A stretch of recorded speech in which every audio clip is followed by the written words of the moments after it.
안녕하세요. 황상민의 심리상담소 황상민TV 시작하겠습니다. 네, 어이고 이제 이 서울시장, 부산시장 선거전 확실히 들어간 것 같고 또 기본 구도가 정권심판 그렇습니다. 이 구도도 분명히 만들어진 것 같네요. 그렇죠. 뭐 참 서울시장, 부산시장 뽑는 게 어떻게 정권 심판이 됐는가? 아니 한 사람 아니구나. 서울시장도 사실은 자살해서 죽었기 때문에 지금 선거하는 거 아닌가요? 그렇죠. 네. 부산시장은 본인이 사퇴했고, 사퇴를 했고 본인이 사퇴한 게 직원을 시장실에 불러가지고 이 성추행을 한 거에 문제가 돼서 사퇴를 한 거잖아요. 그렇습니다. 근데 서울시장은 왜 그분이 돌아가셨죠? 어떤 그 여비서분이 네. 본인을 성추행이나 성폭력 혐의로 고소를 하셨다는 소식을 접하고 다음 날에 그냥 자살을 선택하시고. 근데 그 여비서는 사실 이전에 비서실에 있던 다른 남비서한테 성폭행을 당하고 그 전에도 그랬죠. 네, 당했는데 별로 시장이 자기 문제에 대해서 신경 안 써주는 것 같으니까 그렇죠. 그래 내가 남비서한테만 성폭행 당한 줄 아냐, 내가 시장한테도 성추행을 당했다 이렇게 주장을 해서 그럼 시장실이 완전히 성폭행, 성추행, 성이 난무하는 그런 곳이 되지 않을까라는 성추문에 휩쓸리는 그 난리통에 그냥 서울시장은 내가 죽는 걸로 이 모든 것을 정리하리라 이런 행동을 보였다는 거네요. 그렇죠. 또 그걸 자세한 걸 저희가 황심소를 통해서 방송을 또 박사님 많이 해주셨지 않았습니까? 네. 아니 서울시장실이 성추행이 난무한 거를 제가 방송을 했다고요? 아니요, 박원순 시장의 심리 그리고 그 여비서의 심리 이런 거에 대해서 박사님 그렇죠. 알려주지 깜짝 않으세요? 놀랐어요. 네, 지금. 아니요. 제가 조금 말이 급해가지고 그러게요. 본인이야 심리에 대해서 그대로 그냥 떠면 되지만 그러니까. 나는 여전히 남았어 지금. 방송 계속 하셔야 되니까. 지켜야 되는데 무슨 심리 분석. 심리 분석. 네. 중요한 겁니다. 우리는 심리 분석이지. 그렇죠. 우리는 무슨 시사 어쩌고 이런 거 아닙니다. 아니에요. 몸과 관련해가 성과 관련한 거 분석한 거 아니에요. 심리 분석입니다. 네, 심리 분석. 네. 그건 그렇고 네. 지금 뭔 이야기 하려고 이렇게 됐어요? 아니 그래서 요즘 서울시장 선거가 이렇게 네. 많이 이렇게 회자가 되고 이런저런 분들이 많은 논평을 내시고 있는데 네. 그 중에 한 가지 논평이 좀 화제가 되고 사연이 이렇게 왔습니다. 네, 어떤 사연이 왔는데요? 네, 임종석 전 대통령 비서실장이 고 박원순 전 서울시장의 공적을 치하하면서 호텔밥 먹지 않고 업무 추진비 반 이상 남긴 쪼잔한 공직자라고 표현해서 화제입니다. 맞아요. 난 저게 아니 어떤 느낌을 받으셨어요? 진짜 쪼잔한 공직자예요. 서울시장이면 네. 손님 불러가지고 아니 서울시청에 바로 앞에 있는 프라자 호텔, 이 조선 호텔 네. 거기 불러서 같이 옛날 시장들은 많이 했잖아요. 그런 그럼요. 거. 점심 같이 대접하면서 서울시정에 대한 이야기도 듣고 그래야 되는데 그런 거 한 번도 안 하셨어요? 그럼요. 네, 그래서 박 시장, 쟤 진짜 참 시장이 뭐 저러냐. 그래놓고 난닝구 이 차림으로 된 사진이나 그런 아유. 거를 지인들한테 보냈더니 나중에는 그걸 성추행 당했다 이런 욕이나 얻어먹고. 그래서 그런데 그거를 청렴한 공직자 윤리, 아이고. 저 임종석 저 대통령 비서실장 저분도 대통령 비서실장 할 때 아는 사람이나 전문가 좀 모아서 불러가지고 식사도 하고 호텔에서 밥도 먹고 업무 추진 팍팍 쓰면서 좋은 이야기를 들었으면 지가 이 비서실장 할 때도 이 나라 제대로 좀 더 잘 끌고 갈 수 있도록 대통령을 보좌할 수 있는 조언을 얻었을 텐데 그런 걸 안 하니까 지금 이 나라가 어디로 가는지 북으로 가는지 남으로 가는지 알 수 없는 이 상황이 됐는데 어떻게 저런 말도 안 되는 소리를. 아니 근데 우리는 그랬잖아요. 그 전에 너무 부패해가지고 이렇게 청렴한 공직자만 원하고 막 아니 그랬었잖아요. 부패한 거는 가방에 007 가방에 돈 집어넣어가지고 갖다 주면서 뭐 사과 알아서. 박스 뭐 요런 그렇죠. 요런 게 부패한 거지. 그게 부패지. 호텔에서 추진비 우아하게. 좀 쓰는 거는 상관없다. 아 당연하죠. 부패가 어디서 부패가 되는지를 모르는 이런 그러니까 멍청한 지금 인간들이네. 청렴이란 말도 이상하게 이렇게 쓰게 된 이게 안타까운 그렇죠. 일이군요. 지금 보세요. 그래서, 이 네. 박원순 전 시장 호텔밥 먹지 않고 호텔밥을 먹어야지. 그리고 날쓴 양복 한 번 입지 않고. 네, 이게 가장 웃긴 거잖아요. 네. 마치 모택동이나 저기 이 주원래 주얼레 잠바 그, 입고 네. 북한의 인민복 입고 노는 그 인간들 그래놓고 지들이 마치 검소한 것처럼 보이는 거 그거는 사기치는 놈들이나 하는 짓이지. 그래놓고 그거를 업무 추진비를 반 이상 남기는 쪼잔한 공직자. 지금 뭔 소리야. 그러면서 임 전 실장이 이렇게 뭐 수십 년간 서울시장들이 이력을 읊은 다음에 서울에서는 다양한 이해와 요구가 충돌하기 때문에 서울시정에 대한 기대와 평가도 다를 수밖에 없다. 그렇게 몹쓸 사람이었나 이렇게 또 얘기했다는 거 아닙니까? 그렇죠. 그 다양한 이익을 추구하는 데 있어서 별로 신경을 안 썼으니까 몹쓸 사람이죠.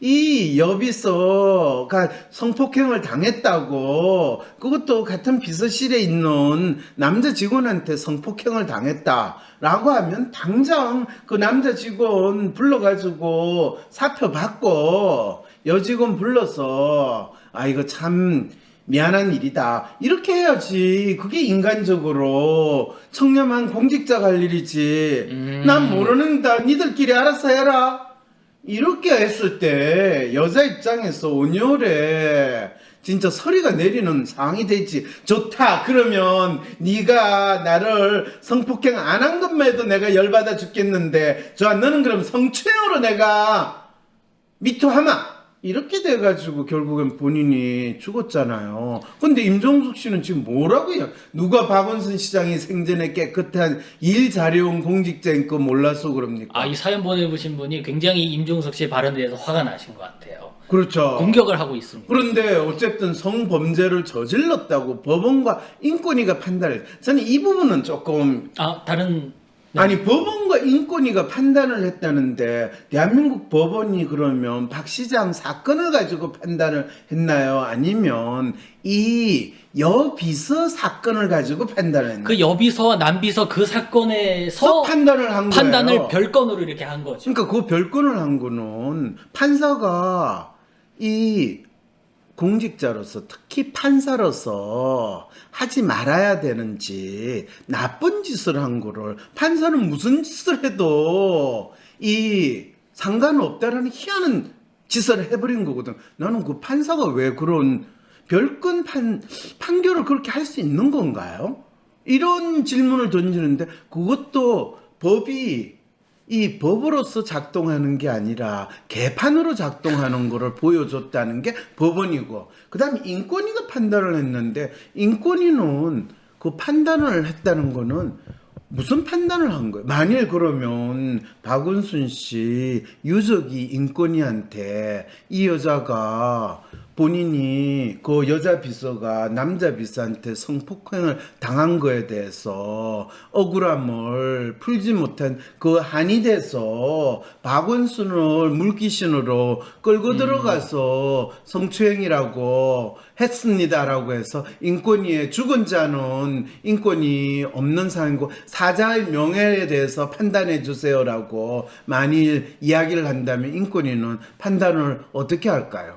또 그대로 또 그 판단을 인권에 대해서 할 거예요. 얘기하겠죠. 그래서 법원과 인권위가 판단한 거가 절대적으로 맞다라고 믿고 이 질문을 던지는 거는 이분이 사연 보내주신 분이 조금 뭔가 아닌 것 같아요. 박 시장이 그렇게 몹쓸 사람이었다는 게 아니라 몹쓸 일이 있었고 아직 힘들어하는 고통을 겪는 피해자가 있지 않습니까? 이 질문이 훌륭한 질문이에요. 몹쓸 일이라는 거는 네. 이 비서실에 있는 남비서가 이 여비서한테 성폭행을 한 게 몹쓸 짓이었는가? 네. 아니면 이 여비서가 박원순 시장을 모실 때 박원순 시장이 이 여비서한테 진짜 여비서는 그거를 성추행이라고 라고 받아들였느냐 아니면 나중에 지내놓고 보니까 이건 성추행이네. 아하. 그래서 우리 너무 가까이 앉으면 안 돼요. 조금 거리를 두고 앉아야 돼요. 거리두기. 본인은 내가 좋아서 가까이 앉고 싶고 네. 또 이 좁은 화면에 우리가 이렇게 그렇죠. 같이 있어야 되기 서에 좀더 때문에 밀착적으로 잘 근데 보인다고 그것도 생각하는데 잘 봐야 돼요. 네. 우리 이 마음을 나중에 또 지나서 본인이 내가 군대 가기 전에 내가 생각을 해보니까 그러니까 황 아무래도 박사라는 사람이 그래요. 그러니까. 성추행을 당한 것 같아. 이렇게 되면 그때 나도 또 죽어야 돼. 곤란해지는 상황. 곤란해져 이거. 예. 그랬을 때 아직 힘들어하는 고통을 겪는 피해자가 있지 않습니까? 근데 여기서 고통을 겪는 피해자라는 건 뭐 때문에 고통을 겪은가? 본인이 남비스한테 겪은 성폭행 때문에 고통을 겪는가? 아니면 박원순 시장한테 성추행을 당한 것 때문에 고통을 겪고 있는가? 이 질문을 먼저 던져봐요. 그렇죠. 그러면 인간은 남비스는 찌질한 비서고 그리고 젊은 남자잖아. 그러니까 걔한테 성폭행 당한 거는 뭐 넘어갈 수 있어. 그렇지만 이 할아버지 같은 그 찌질한 인간, 쪼잔한 인간, 그리고 호텔밥도 안 사주고 하는 아니 그런 인간한테 내가 성추행을 그런 인간의 넌닝굿바람 사진을 내가 받았고 그 인간이 후 하면서 나를 부르다는 거 생각만 해도 끔찍해. 이거는 진정한 성추행이자 나를 혐오에 떨게 하는 반응 맞아요 아니에요? 뭐 그거는 뭐 그 후에 본인이 그렇게 생각한 거지 뭐. 네, 본인이 믿고 싶은 대로 예단을 한 거잖아요. 뭐. 그래요. 그래서 젊은 남비스한테 성폭행 당한 거는 성폭행 당한 거고 그거보다 늙은 박 시장한테 그런 징그러운 짓을 내가 당했다는 것 때문에 힘들어하고 고통을 하고 그래서 그 당사자는 죽었어. 그러면 그거에 대해서는 진정한 반성과 사과 이런 거 가만히 있어. 아니네. 선거 전에 고인파리에서 추억하는 건 진정한 반성과 사과 없이 또 민주당에서 큰 잘못을 저지른 거 아닙니까? 이렇게 또 잠깐만요. 질문하시니까. 누가 진정한 반성과 사과? 임종석 씨가 그러면 그 옆자리에 써 있었어. 나도 좀 해줘. 이렇게 했다는 이야기인가요? 임종석 씨도 서울시 부시장을 했기 때문에 했었죠. 그러면 그 여자 비서를 임종석 씨가 아니 그런 거 없었어요. 아니 아니, 그런 게 없었어요. 없다니 지금 아니 없었어요. 근데 아니 이렇게 같은 이야기를 당이잖아요. 하면- 같은 당이고 다 해먹었던 사람들인데 그럼 반성하고 사과해야지. 그러면. 그렇게 도매금으로 다 이야기를 하면 지금 무슨 일인지 구분이 안 되잖아요. 그런데 선거 전에 고인파리에서 추억하는 건 어쩌면 이 박원순 시장의 죽음이 억울하다. 그리고 박원순 시장이 진짜 죽을 만큼 나쁜 짓을 했냐. 이런 마음을 임종석 씨가 지금 표현한 거 아닌가요? 그런데 그게 진정한 반성과 사과 없이 큰 잘못을 저지른 거 아닌가? 이 질문 자체는 대체 뭐가 진정한 반성과 사과예요? 이미 박원순 씨가 지 죽음으로써 그 여비서의 성추행이라고 주장하는 것, 또 본인이 한때 부하 직원으로 데리고 있었던 그 사람의 마음의 아픔을 자기 죽음으로 속지 않는 마음으로 미안하다 내가 죽고 그냥 다 가마 이렇게 한 거 이거보다 더 큰 반성과 사과 뭘 바라시는 거예요 대체. 근데 어쨌든 간에 근데 지금 어떤 분은 임종성 전 실장이 이렇게 글을 쓴 게 대선을 노리기 위해서 등판하려고 이렇게 얘기를 한 거다 뭐 이렇게 얘기하신 분들인데 그렇게 보이시나요 박사님에도? 지금 임종석 전 실장이 대선을 바란다. 나 나왔으면 좋겠다는 생각은 들어요. 너무 심심해서. 지금 심심하다는 게 뭡니까? 아니 심심하다는 게. 이낙연 대표가 지금 대통령 후보가 된다. 이재명 씨가 이낙연 씨하고 같이 서로 대결하는 구도다. 너무 재미없잖아요. 그건 민주당 내에서도 사람들이 얘기 많이 그러니까요. 해요. 이럴 때 임종석 씨가 그러면 내가 나오겠다 그러면 이거 진짜 누구를 선택할까? 민주당 내에서도 한번 뭐 고민을 하게 조금 되죠. 고민도 하고, 진짜 민주당이 왜 존재해야 되는가? 그리고 문재인 정권에 대한 심판, 문재인 정권이 어떤 결정적인 잘못을 했는가? 또 아니면 문재인 정권이 연속적으로 민주당을 통해 가지고 정권 재창출이 될 것인가? 이런 거에 대해서 생각을 해볼 수 있는 가능성이 있잖아요. 이분이 초대의 또 비서실장이기 때문에 문정부에 그러니까 그럼요. 그걸 확실히 갖고 나와서 심판받을 건지 아니면 우리한테 기회를 한번 더 줄 건지 그걸 치열한 토론이 나올 수가 있는데 그렇죠. 지금처럼 이렇게 이 정부의 핵심 인물이 아닌 이낙연 씨하고 이재명 씨만 경쟁하게 되면은 이런 얘기는 다 싹 없어지고 그냥 근데 웃기죠. 이낙연 씨가 이 정부 초대 국무총리였는데 네. 이 핵심 인물이 아닌 걸로 근데 보는 생각을. 아니 근데 친문은 아니라고 생각하잖아요. 아니 친문이든 반문이든 이 문재인 개인의 정권 이렇게 생각하는 것 자체가 잘못이죠. 우리는 국가에 충성해야지 한 개인에 대해서 충성하는 인간이 되면 안 되잖아요. 이렇게 되거든요. 그렇고 근데 뭐 다 어느 그러니까 프레임이 지금 다뭐 윤석열 씨가 저는 한 인간에 대해서 충성하지 않고 조직에 충성합니다 하는 딱 인간이 대통령 후보감으로 놓으니까 완전히 깨그랭하고 있잖아요. 친문 반문 이러면서 인간에 충성하는 이 인간들이 얼마나 찌질하다라는 걸 있는 대로 보여주는 상황이 돼버리는 거예요. 그런데 어쨌든 간에 임종석 전 실장이 대통령 후보로 나온다. 이 상상 뭐 재밌지는 않고 좀 떨떠름하긴 하네요. 왜 그럴까요? 아무도 임종석 전 실장이 대통령 후보감이다라고까지는 생각을 안 해봤거든요. 차라리 진짜 김경수 지사 얘기하는 사람 몇 번 들어봤어도 그렇죠. 근데 어떻게- 그게 더 재밌는 게 네.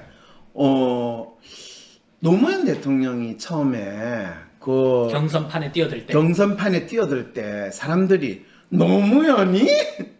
야, 노무현이 대통령이 나온대. 진짜 개나 소나 다 넣어놓은 누구나 대통령 할 수 있는 새로운 시대가 열렸구나. 이런 마음으로 이야기하시는 분들이 많았어요. 그 마음이 지지율 1% 2%로 나타난 그렇죠, 거고요. 그렇죠. 네. 그게 그의 선거가 있는 해 1월달, 2월달의 분위기였거든요. 그렇죠. 그런데 실제로 이제 민주당 대통령 후보 뽑는다고 각 지역을 돌아다니면서 순회 투표를 할 경선. 때 그렇죠. 그때 놀랍게도 최고로 대세라고 생각했던 이인재 씨가 노무현 씨한테 뒤지는 일이 발생을 하니까 진짜 디비진 거예요. 디비진 거예요. 그렇죠, 그렇죠. 그런데 임종석이 그럴 수 있을까? 라는 질문을 이제 한번 던져보면 되는 거죠. 이런 경우. 그러니까 똑같이 이렇게 지지율이 거의 안 나오는 상황에서 임종석이라는 인물이 딱 나왔을 때 그렇죠. 그때만큼의 그 파급력이나 아니면은 그런 효과를 줄 수 있느냐 노무현 대통령만큼. 그럴 때 사실은 임종석 씨가 지금 본인이 박원순 씨를 이야기를 했을 때 네. 이 청렴한 공직자였다 라고 했을 때 그래 박원순 씨가 청렴한 공직자였어. 그렇지만 미투에 걸려들었던 멍청한 공직자이기도 했어. 이렇게 민주당에서 이야기를 했다면 저 동네에 있는 인간들은 적어도 박원순 씨가 억울하게 죽었다라는 거에 대해서는 인정하는구나. 그럴 때 뭐 박영선 씨 같은 경우는 무슨 개소리냐 지금 어쨌든 간에 미투 문제 자제하라고 이런 말씀을 자제하라고 그렇죠? 자제해줬으면 좋겠다라고 할 때 박영선 씨는 그분도 어떤 마음을 표현했어요? 그렇죠. 그게 이제 저는 임종석 씨 이야기에 자제하라는 건 뭔 뜻인가? 그러면 이 서울시 그 여비서가 미투한 거에 대해서 그것이 정당한 미투였고 그 여성이 한 거를 잘했다는 이야기인가? 그리고 박원순 씨가 자기 부하 여직원을 성희롱 또 성추행을 한 인간이라는 거를 인정한다는 말인가? 이 생각이 드는 거죠. 아이고 그 이야기를 하니까 또 저도 욕을 얻어먹을 생각이 막 드는데 이 나라에서 누가 이 문제가 있다라고 공격을 들어오면 그냥 이 죽어 지내야 되는 것이 이 나라에 사는 그래서 왜 남자로 태어났어? 여자로 태어났으면 좋았을 텐데 이런 상황이라면 참 안타까운 상황에 있는 거죠, 그죠? 근데 아니 남자로 태어나든 여자로 태어나든 그 생식기가 뭐가 중요해? 근데 왜 우리 지도자는 그렇죠. 인간으로서 그 인간이 어떤 인간이고 어떤 말을 했고 어떤 행동을 했는가를 보는 게 아니라 이 생식기만 여자면 뭐 여성 시장이고 여성 친화적이고 그렇게 그렇지 않으면은 또 생식기가 무슨 남자면 또 뭐가 문제가 있고 미투에 끌려 들어가고 이게 거의 동물적인 생물적인 그 신체 구조에 의해서 운명이 결정되는 희한한 나라라는 거. 또 이 인간들이 전부 다 개돼지도 아닌데 그거 외에는 지도자에 대해서 판단을 못하는 상황에 있다는 말 아닌가요? 네. 어떻게 보면 박근혜 대통령 뽑을 때도 똑같이 그런 고민이 있었는데 거기서 벗어난 게 조금도 없다는 생각이 또 그렇죠. 이제는 대통령 뽑을 때가 아니라 시장 뽑을 때 얼마나 생식기 친화적이냐 아니냐.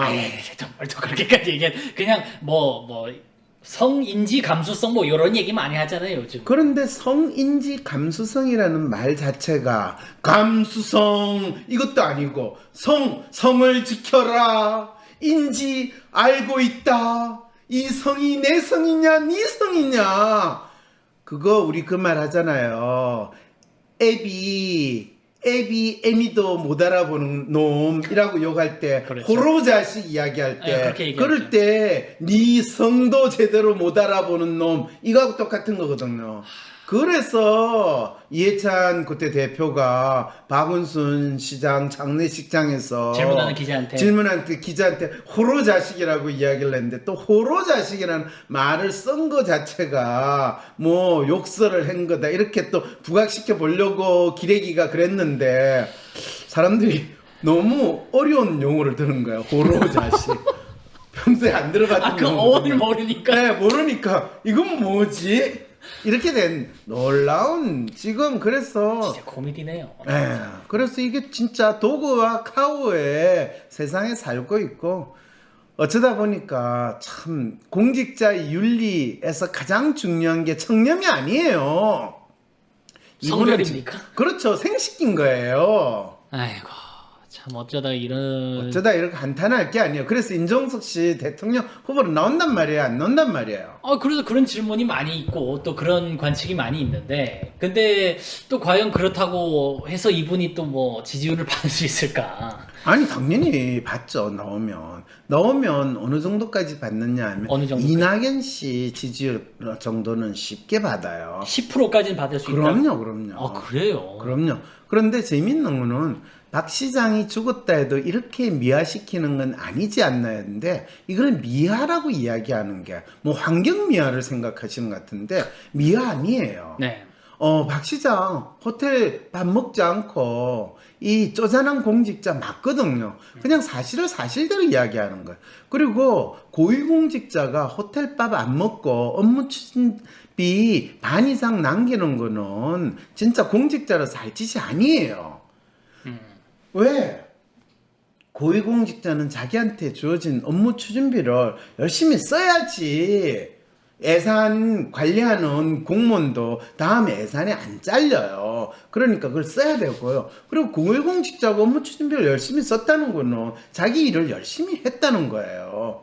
생각해봐요. 본인이 호텔에서 밥 사주면서 사람 이야기 들을 때 그렇죠. 그거 한마디 해주고 뭔가 하는 사람도 민원인 자기한테 와가지고 하는 사람을 호텔에 모셔가가지고 밥을 대접하면서 그 이야기를 들으면 막상 그렇게 해달라는 거가 이루어지지 않더라도 그래도 참 서울시장이 내한테 이렇게 대접을 해준 걸 보면 나 말에 귀를 기울였다 또 생각을 하지. 그러니까 이 호텔에서 밥 먹는다는 게 뭐 정치인들끼리 내 짝짝꿍 그게 아니라 그게 아닌 거예요. 그 돈을 가지고 민원인이든 어려운 분들이든 아니면은 그럼요. 사회에 각각 목소리를 가지고 있는 분들을 열심히 만나서 이야기를 많이 듣고 소통하여라 이런 뜻의 그렇죠. 그 의미가 담겨져 있는 게 업무 추진비였는데 그럼요. 그런데 그거를 이 미화시킨다고 보는 이분이 얼마나 웃겨요. 생각해봐요. 지금 이 윤 선생이 뭐 박 시장이든 누군 서울시장 이번에 새로 된 인간이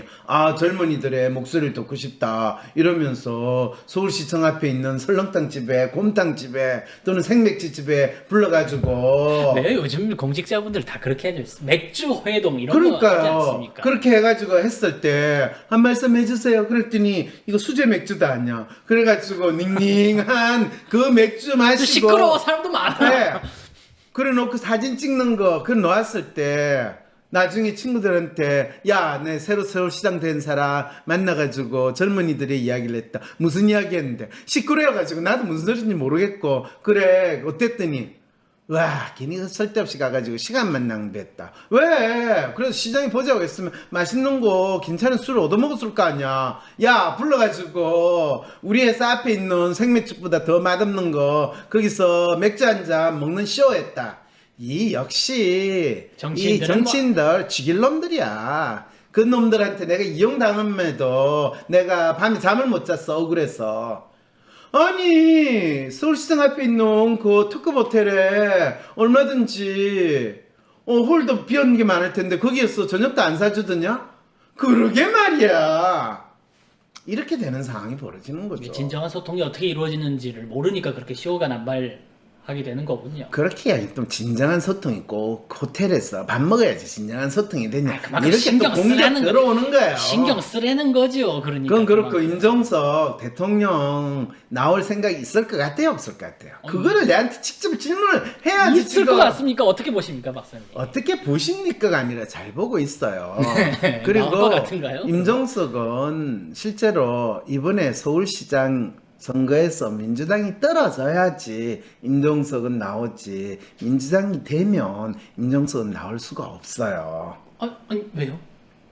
아니 민주당이 되면 이낙연 씨가 그래도 선방한 거고 잘한 거가 되기 때문에 민주당의 위기 상황이 전혀 발생하지 않는다는 거거든요. 그냥 그 구도로 쭉 간다는 거죠. 그렇죠. 근데 만약에 요번에 박영선 씨 떨어지거나 아니면은 2대0으로 다 지게 되면은 그렇죠. 민주당과 청와대에서는 난리 났죠. 이제 특단의 대책이 없으면 지금 정권 유지 못한다. 정권 유지 못한다라는 그 상황이 될 때 그러면 임종석 네가 나가라.